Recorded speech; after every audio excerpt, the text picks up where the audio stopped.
അഖിൽ സത്യൻ സംവിധാനം ചെയ്യുന്ന സർവമായ വലിയ വിജയമാണ് തിയേറ്ററിൽ നിന്നും നേടുന്നത്. ആഗോള ബോക്സ് ഓഫീസ് സിനിമ ഇതിനോടകം 100 കോടി പിന്നിട്ട് കഴിഞ്ഞു. കേരളത്തിലും വലിയ നേട്ടമാണ് സിനിമ ഉണ്ടാക്കുന്നത്. പുറത്തിറങ്ങി 22 ദിവസം കഴിയുമ്പോഴത്തേക്കും കളക്ഷനിൽ മുന്നിൽ നിൽക്കുന്ന സിനിമയ്ക്ക് സാധിക്കുന്നുണ്ട്. ഇപ്പോഴിതാ കഴിഞ്ഞ ദിവസം ചെന്നൈ, ഹൈദരാബാദ്, ബാംഗ്ലൂർ എന്നിവിടങ്ങളിൽ സിനിമയ്ക്ക് ലഭിച്ച അഡ്വാൻസ് ബുക്കിംഗിന്റെ റിപ്പോർട്ടുകളാണ് എല്ലാവരെയും ഞെട്ടിക്കുന്നത്. ഈ 3 സ്ഥലങ്ങളും 22-ാം ദിവസവും സിനിമ നിറഞ്ഞ സദസ്സിലാണ് പ്രദർശനം തുടർന്നത്. ഇനിയും സിനിമ വലിയ കളക്ഷൻ നേടുമെന്നാണ് ട്രാക്കർമാരുടെ റിപ്പോർട്ടുകൾ സൂചിപ്പിക്കുന്നത്. സിനിമയുടെ ആഗോള കളക്ഷൻ 131 കോടി കടന്നിരിക്കുകയാണ്.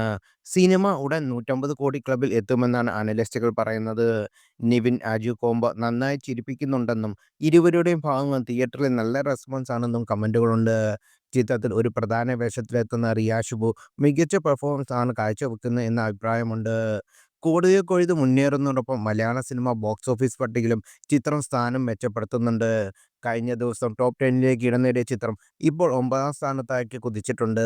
132 കോടിയാണ് സിനിമയുടെ നിലവിലെ കളക്ഷൻ.